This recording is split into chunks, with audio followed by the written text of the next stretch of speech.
Breaking news చూస్తున్నాం. హైదరాబాద్ కూకట్పల్లిలో భర్త వేరే మహిళతో అక్రమ సంబంధం పెట్టుకున్న నేపథ్యంలో భర్తను రెడ్ హ్యాండెడ్ గా పట్టుకుంది భార్య. ఈ ఘటన హైదరాబాద్ కూకట్పల్లిలో చోటు చేసుకుంది. శివదీప్తి దంపతులు గతంలో పెళ్లి చేసుకుని 3 సంవత్సరాలు అవుతుంది. అయితే ప్రసవానికి పుట్టింటికి వెళ్లిన భార్య తను రమ్మని చెప్పినప్పుడు తిరిగి రాకపోవడంతో అతను ఆమెను దూరం పెట్టాడంటూ కూడా భార్య ఆరోపిస్తుంది. అయితే ఈ గ్యాప్ లోనే అతను వేరే మహిళతో రిలేషన్ పెట్టుకున్నాడు.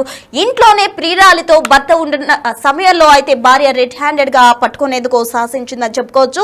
మొత్తంగా భార్యకు భర్త దూరంగా ఉంటున్నాడు. అయితే వాళ్ళకి ముందు నుంచే ఎఫ్ఐఆర్ ఉంది, అందుకే ఆమెను దూరం పెట్టాడంటూ కూడా ప్రధానంగా భార్య ఆరోపిస్తుంది. అయితే సాఫ్ట్వేర్ ఉద్యోగం చేస్తున్నాడు శివ, భార్య కూడా మంచి జాబ్ చేస్తుంది. అయితే మంచి హై ప్రొఫైల్ ఫ్యామిలీ వీళ్ళది. కానీ ప్రియురాలితో భర్త ఇంట్లో రెడ్ హ్యాండెడ్ గా దొరకడంతో ఇది ఒక వివాదంగా మారిందని చెప్పుకోవచ్చు. అయితే ప్రియురాలితో భర్తను రెడ్ హ్యాండెడ్ గా పట్టుకుంది భార్య. ఈ ఘటన హైదరాబాద్ కూకట్పల్లిలో చోటు చేసుకుందని చెప్పుకోవచ్చు. శివ దీప్తికి 5 ఏళ్ల కిందట వివాహం జరిగింది.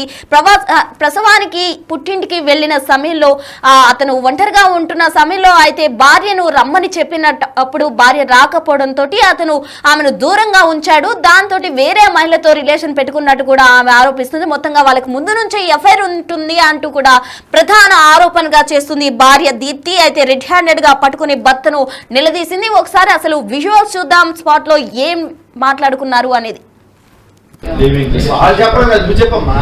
ఒళ్ళంతా కొవ్వు ఉంది మావయ్య, ఒళ్ళంతా కొవ్వు తేలిపోతుంది. ఈ కొవ్వు ఆడ కొవ్వు సరిపోయింది, ఇద్దరికి మ్యాచ్ అయింది. నేను ఇక్కడ వరకు వచ్చినంత వరకు నమ్మలేదు. అది కాదు సార్, పోనీ మాట చెప్పేస్తే ఇబ్బంది ఉండదు కదా. నాకు ఇలాగ ఇష్టం లేదన్నా, నేను అమ్మాయిని ఇష్టపడ్డాను, చేసుకున్నాను. నీది కూడా తప్పే కదమ్మా, నువ్వు కూడా చెప్పాలి కదా. ఆల్రెడీ నీకు ఒక వైఫ్ ఉంది, ఒక పాప ఉంది, నువ్వు క్లియర్ చేసుకో.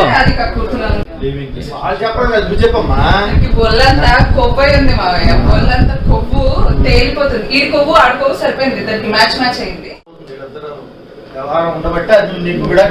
నేను ఇక్కడ వరకు వచ్చినంత వరకు నమ్మలేదు. అది కాదు సార్, పోనీ మాట చెప్పేస్తే ఇబ్బంది ఉండదు కదా. నాకు ఇలాగ ఇష్టం లేదన్నా, నేను అమ్మాయిని ఇష్టపడ్డాను, చేసుకున్నాను. నీది కూడా తప్పే కదమ్మా, నువ్వు కూడా చెప్పాలి కదా. ఆల్రెడీ నీకు ఒక వైఫ్ ఉంది, ఒక పాప ఉంది, నువ్వు క్లియర్ చేసుకో.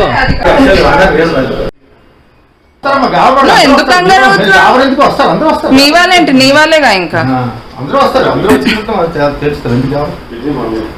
నేను వాళ్ళ వైఫ్ సార్.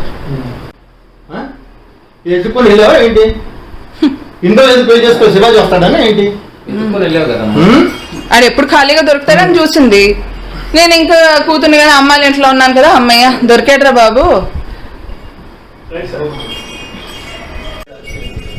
చిన్నకేమో ఇద్దరికి విడాకులు చేస్తాను. దానికి ముందు తెలుసా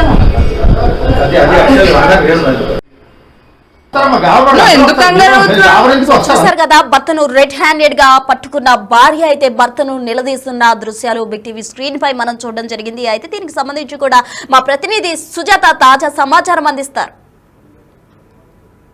కుకట్పల్లిలో నివాసం ఉంటున్నటువంటి శివాజీ సనపల దీప్తి 5 ఏళ్ల కిందట వివాహం చేసుకున్నారు.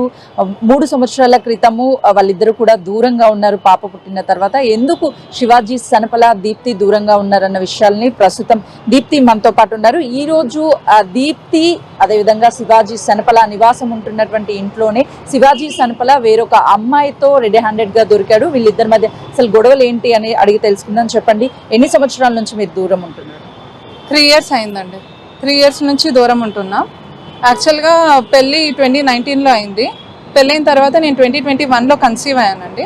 కన్సీవ్ అయిన తర్వాత శ్రీమంతం చేశారు. శ్రీమంతం చేసి మా అమ్మ నన్ను తీసుకెళ్లారండి ఇంటికి. ఆ తర్వాత పాప 2022లో పుట్టింది. పుట్టిన తర్వాత ఇంకా మా ఆయన 1 monthలోనే రమ్మన్నారండి. నాకు కొంచెం హెల్త్ పరంగా బాగాలేకపోవడం వల్ల నేను ఒక 6 months ఆగి వస్తాను అని చెప్పానండి. దానికి అతను చాలా ఇన్సల్ట్ కూడా చేశారు. ఆ తర్వాత 5th monthలో మా మమ్మీ డాడీ కూడా వెళ్ళి ఆయనని ఎప్పుడు తీసుకెళ్తావు బాబు, ఎప్పుడు అన్నప్రసన్న చేపిస్తావు పాపకి అవి అడగడం జరిగింది. అయితే ఆయన ఎడాపడా ఇన్సల్ట్ చేసి ఆయన్ని పంపించేసి మీరు ఇంటి నుంచి వెళ్ళిపోండి అని చెప్పారు. ఆ తర్వాత ఎన్నోసార్లు మేము కాంటాక్ట్ అవ్వడానికి ట్రై చేసామండి. సో రీజన్ అనేది ఏం లేదు, నేను ఆయన చెప్పిన టైంకి రాలేదు అనే రీజన్తోనే అతను నన్ను తీసుకెళ్లేదు. పాపని చూడడానికి ఎప్పుడైనా వస్తూ ఉండేవాడు? అసలు పాప ఎలా ఉంది ఏంటి అని మాట్లాడేవాడు? ఎప్పుడు మాటలు లేవండి. నేనే కాల్ చేయాలి, నేను కాల్ చేసిన ఆయన ఎత్తేవారు కాదండి సమంగా. అప్పుడప్పుడు ఎత్తి ఇంకా ఇన్నాళ్ళు లేనిది ఇప్పుడు ఇంకెందుకు అన్నట్టు మాట్లాడేవారండి. నేను చాలా ట్రై చేశాను ఆయన ఇచ్చేయడానికి.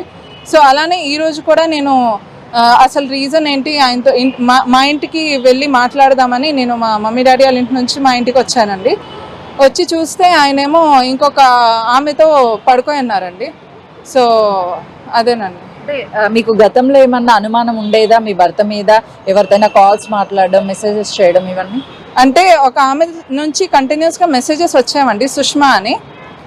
తను వాళ్ళ క్లాస్మేట్ అంట. సో తన నుంచి మెసేజ్ వస్తే నేను అడిగానండి. అడిగితే నా తరపు నుంచి ఏం లేదు, ఆమె సైడ్ నుంచి వన్ సైడ్ మెసేజెస్ అని చెప్పారండి. అంతేగాని ఆ తర్వాత అతను బ్లాక్ చేసేసారండి. సో నేను రెగ్యులర్గా చూసేదాన్ని, బట్ ఎప్పుడు నాకు తన నుంచి మెసేజెస్ రాలేదు. ఇంకా మేబీ నేను దీని నుంచి అంటే మా పాపతో మా అమ్మ నాన్నతో ఉండడం వల్ల ఆ టైంలో వీళ్ళు కాంటాక్ట్లో మళ్ళీ వచ్చినట్టు ఉన్నారండి. సో ఇప్పుడు తను 2 yearsగా మా ఇంట్లో ఉంటుందండి. 2-3 yearsగా మా ఇంట్లోనే మా హస్బెండ్తో పాటు ఉంటుంది. అంటే ఎవరు కూడా మీరు మధ్యలో కాంటాక్ట్ అయ్యి అసలు ఎందుకు నన్ను దూరంగా పెట్టారు, వాళ్ళ పేరెంట్స్ మీ అత్తయ్య మామయ్యతో మాట్లాడడం కానీ ఇవన్నీ ఏమీ చేయలేదా? అంటే మధ్యలో మా అత్తగారికి క్యాన్సర్ ఉందండి, సర్వైకల్ క్యాన్సర్ ఉన్న. సో దానివల్ల ఆమె ట్రీట్మెంట్ జరుగుతున్న మధ్యలో మా పాపకి ఒక 1.5 year ఆమె చనిపోయిందండి. ఆ తర్వాత ఇంకా మా మామయ్య గారు మా మమ్మీ డాడీ అందరు కూడా ట్రై చేశారండి రెగ్యులర్గా కాంటాక్ట్ అవ్వడానికి. వాళ్ళ సైడ్ రిలేటివ్స్ నుంచి కూడా ట్రై చేశాము, బట్ ఈయన అసలు ఒప్పుకునేవారు కాదండి. ఏమంటే ఇది ఒకటే రీజన్ చెప్పేవాళ్ళు, మా అమ్మ ఉన్నప్పుడు రాలేదు ఇప్పుడు ఎందుకు అని. బట్ యాక్చువల్గా వాళ్ళ అమ్మ ఉన్నప్పుడే అంటే మా పాప పుట్టాక కూడా ఇంకొక 1 year బ్రతికే ఉన్నారండి. సో 5th monthలో కూడా మా అమ్మ నాన్న వచ్చి తీసుకెళ్ళండి అని చెప్పడం జరిగింది. బట్ ఆయన అసలు రెస్పాండ్ అవ్వలేదు, నాకు ఇంట్రెస్ట్ లేదు అని చెప్పారు. సో అదొక ఫేక్ రీజన్ చెప్పారు, బట్ యాక్చువల్గా అయితే ఆయన రీజన్ ఇది, ఆయనకి ఎఫ్ఐఆర్ ఉంది. సో అందుకు ఈ 3 సంవత్సరాల్లో ఎప్పుడు మీరు మీ హస్బెండ్ దగ్గర ఇంటికి వచ్చి ఏం జరిగింది ఏంటి అని తెలుసుకోవడం కానీ, లేకపోతే చుట్టుపక్కనటువంటి ఉన్నటువంటి వాళ్ళు కానీ చెప్పలేదా సుష్మాతో ఇట్లా ఉంటున్నారు? అంటే నాకు అదేనండి, నేను యాక్చువల్లీ రావడానికి ట్రై చేశాను, కాల్ చేసి వద్దామనే వచ్చాను, బట్ ఆయన నాకు కాల్ లిఫ్ట్ చేసేవారు కాదు. సో ఒకసారి వచ్చాను కూడా అండి, అప్పుడు డోర్ లాక్ వేసి ఉంది. సో అలా ఇంకా ఎదురింటి వాళ్ళు ఇంకా వాచ్మెన్ నంబర్ ఉంటే ఆయన కాల్ చేసి అడిగితే అమ్మ ఒక 2 yearsగా ఆయన వేరే అమ్మాయితో ఉంటున్నారు, మరి పెళ్లి చేసుకున్నారో లేదో తెలియదు, బట్ ఉంటున్నారు అని చెప్పారు. సో ఇంకా అలా తెలిసే మళ్ళీ ఒకసారి ఈరోజు వచ్చి చూద్దామని వచ్చానండి, బట్ నేనే షాక్ అయ్యాను. సుష్మా ఆల్రెడీ క్లాస్మేట్ అని చెప్తున్నారు, ఎప్పుడు తనని మీరు చూడలేదా? ఇప్పుడు ఫస్ట్ టైం చూడలేదు? ఎప్పుడు చూడలేదు, ఇదే ఫస్ట్ టైం. ఏం చెప్తుంది తనతో? ఏమన్నా మాట్లాడారా మీరు ఎందుకు ఇలా చేశారు అని? తను ఏం చెప్పట్లేదండి, ఇంక సైలెంట్గా ఉంది, ఏం చెప్పట్లేదు. తను ఆల్రెడీ మ్యారీడా లేదంటే సింగిలా? మ్యారేజ్ అయ్యి డివోర్స్ అయిపోయిందండి ఆమె. ఇక్కడ వచ్చాకే ఆమె చెప్పింది, సో అలా తెలిసింది. మ్యారేజ్ అయ్యి డివోర్స్ అయిపోయింది ఆమె. అంటే పాపకి ఈ వయసులో తండ్రి అనేది చాలా ఇంపార్టెంట్. ఈ టైంలో తను కనీసము నా పాప ఉంది, తన భవిష్యత్ ఏంటి అని చెప్పేసి ఆలోచించకుండా ఇలా చేయడం అని ఏమన్నా అడిగారా తను? నేను అడిగానండి, నేను చాలా కన్విన్స్ చేయడానికి ట్రై చేశాను. సరే నాది తప్పు అయిపోయింది, ఓకే నేను ఇక నుంచి కొత్త లైఫ్ స్టార్ట్ చేద్దాం, అట్లీస్ట్ పాపని చూడు. తను కంప్లీట్గా కాపీ అండి, మా పాప మా హస్బెండ్ కాపీ. తను అట్లీస్ట్ పాప ఫేస్ చూసి అయినా నువ్వు అర్థం చేసుకో, ఇప్పుడు పెద్దగా తన లైఫ్ ఎలా ఉంటుంది, ఫాదర్ అనే అతను చాలా ఇంపార్టెంట్ అని నేను చాలా కన్విన్స్ చేయడానికి ట్రై చేశాను. బట్ ఆయన ఆల్రెడీ ఒక ఎఫ్ఐఆర్లో ఉంటే ఇంకా మాట వినరు కదండి. అంటే పాపతో మాట్లాడించే ప్రయత్నం చేశారా? 3 years అంటే మాట్లాడలేదండి. ఆమెనే చాలా సార్లు దగ్గరికి వెళ్ళడానికి ట్రై చేశారు. అంటే మా పాపని ఎప్పుడైనా అంటే ఎక్కడైనా కలిస్తే ఇంకా దగ్గరికి తీసుకెళ్ళాం, బట్